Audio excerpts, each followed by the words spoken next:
My name's Tom Finley. I'm from the e-learning team here at Kent. So I'm going to do a brief introduction to using Gen AI and using it in your studies. Okay, so I'm going to start the session by just explaining I'm not the level of expert that we've had in the first sessions in the main room. We're colleagues from here at the university, so we're very much giving you an introduction to the topic.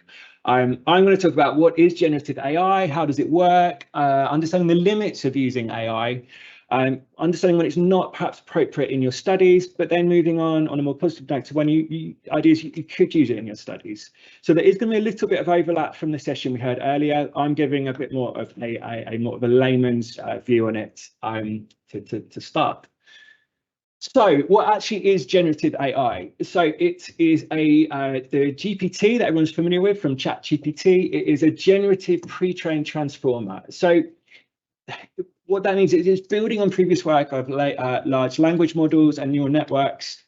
The pre-trained element of the name means that it's been trained on vast collections of data scraped from the wider internet and various sources of electronic means and media. And the training part as well refers to that it has learned how words and phrases go together, so it can predict and generate similar answers when it finds something new. So it's relying on the masses of data and connections it has generated and looking at how it can produce new outputs prompts. So in this session, I'm going to briefly look at the two different types of Gen AI that we're quite familiar with at the moment. So text-based Gen AI, so sort of ChatGPT, and then also looking a little bit at more media-based Gen AI. So looking at how the text-based Gen AI works. So my colleague in the early session talked about inputs and prompts. So what is happening when you type in a prompt to, say, ChatGPT or Bing?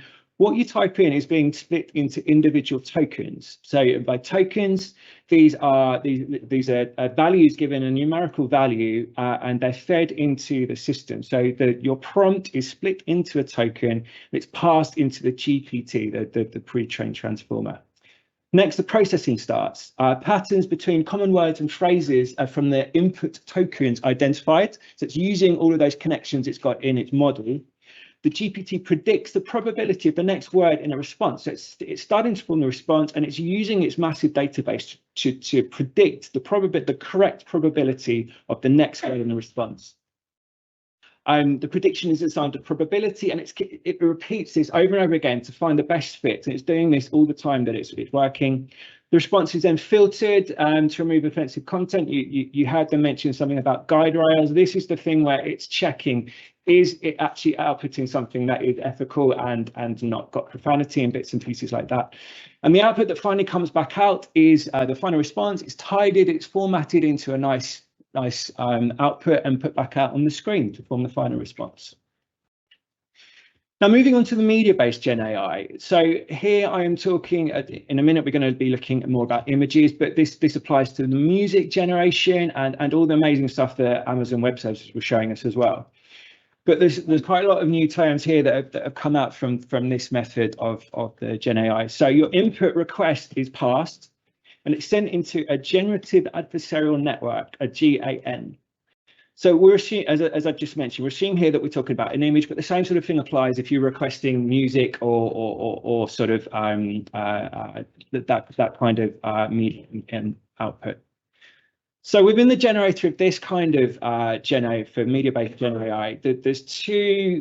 The adversarial part of the name refers to the fact that there's a discriminator and a generator, and they're kind of competing against each other. So the generator will generate a random image based on your prompt. The discriminator then looks at the image and it will try and match it against, its best, on its data banks, the closest match of a real image, and it will give it a score.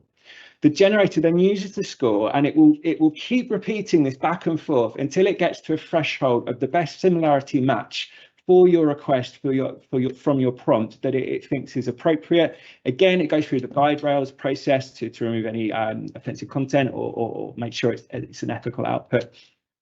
And finally, the response is tidied and it's given back to you as a user.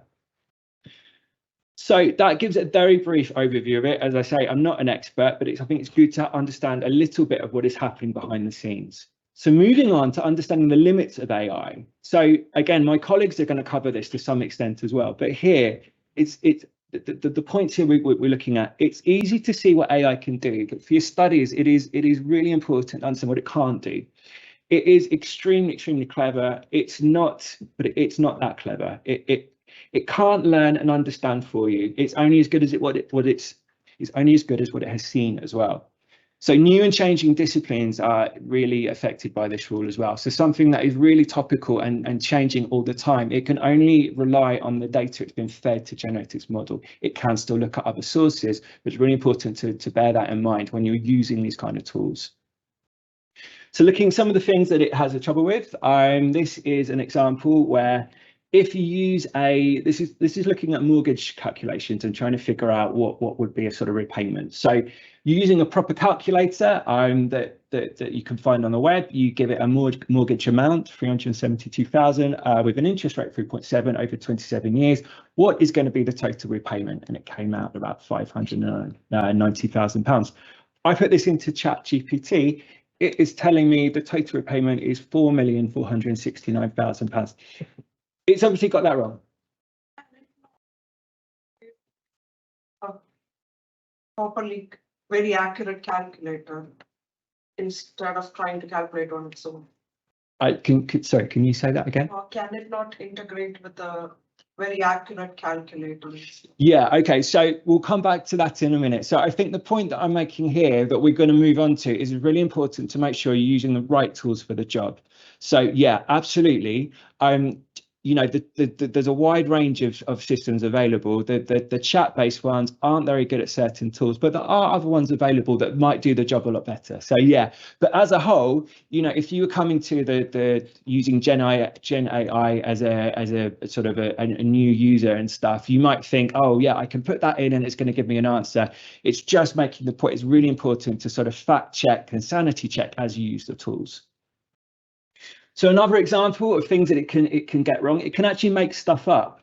So in this example, I've got two examples here. I asked ChatGPT, I gave it the prompt that I am going to write an essay on The Lady of Shalott and by Tennyson. I'd like 20 references that I could review to help me prepare for my essay. So some of them were fine. But one of them, for example, that I've put in red, I know it's a bit small to see on the screen, but the takeaway message is that the author was correct. That author does write about that topic. The title is a valid title that does exist, and so does the journal. But the actual reference itself is gibberish. It has formed a reference based on what it's seen elsewhere, but it's not a valid reference to use. It doesn't actually exist. It looks like it does, but it's a really important thing to sort of fact check. Another thing here to think about as well, I asked it, could you give me a brief bio of a colleague from the psychology department, Professor David Williams? It started talking to me about David Williams, completely unrelated.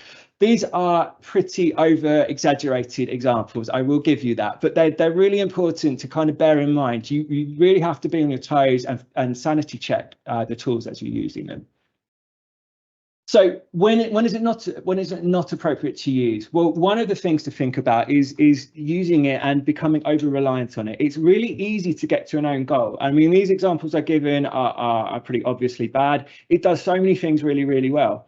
But skipping around the learning opportunities you get from learning it yourself, it could, you know, over the course of your studies, it can really have quite negative impacts. They're a really good tool for checking your understanding. Don't rely on them to produce stuff outright.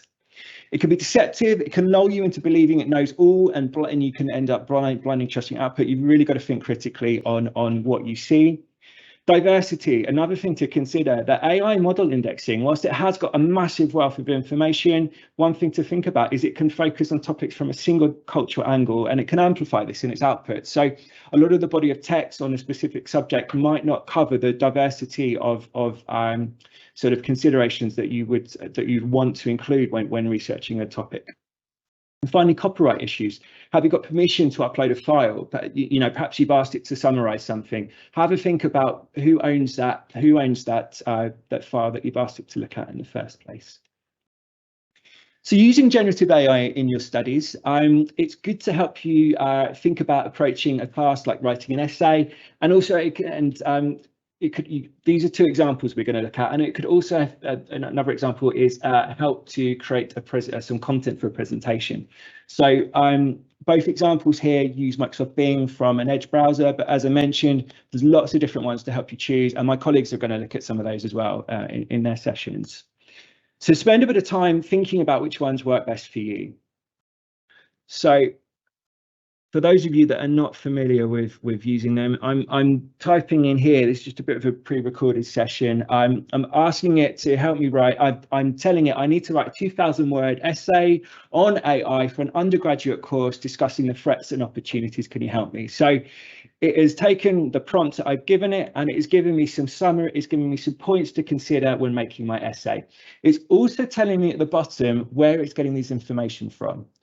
So think of this as a good starter for 10. Some of these references are not quite good enough to go in an essay. You wouldn't want to use them. But in terms of what it's giving you as kind of prompts for you to start thinking about your essay, that's not a bad starting point. Okay, and moving on to the next one about media-based Gen AI. Play this one. Instead, in this one, I've got a presentation coming up and I want some imagery to go into my presentation. So I'm asking it, can you create me an image of a Labrador dog running across some clouds? Now, it's not something you're going to be able to find very easily on the web as an image, but that's quite a good example of asking it to create you something. So here we go. It's created some pictures of Labradors in clouds. That one looks pretty good. So there you go. That's a really good example of the tool. It's producing you something that you can use that you wouldn't normally be able to find easily there. So another tip as well, just to think about, is ChatGPT can actually be used to enhance the prompts. So for example, I've told it what I want. It's done a pretty good job. If it wasn't quite what I wanted and I was looking for something really, really specific, you can actually use one of the tools like ChatGPT and ask it, please produce me a prompt to help further enhance my searches. I want this, and it can actually spit back out a prompt for you to type into perhaps a different tool to get you a really good result and an output from the tool that you want.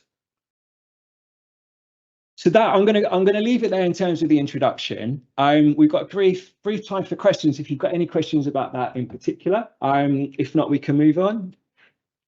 Yes. In the example shown, was the ChatGPT 4 the one that you pay, or it was the regular, like the free one? Yeah, no, that's fine. So just for you guys at home, we got asked which version of ChatGPT we used in the examples. So the two small video clips, we're actually using Microsoft Bing, which uses ChatGPT 4. So yeah, and that's free. You have to use it on your personal account at the moment. You have to sign. So that was me logged in with my Hotmail account rather than my university address. So yeah, but yeah, the model it's using is ChatGPT 4. Yeah.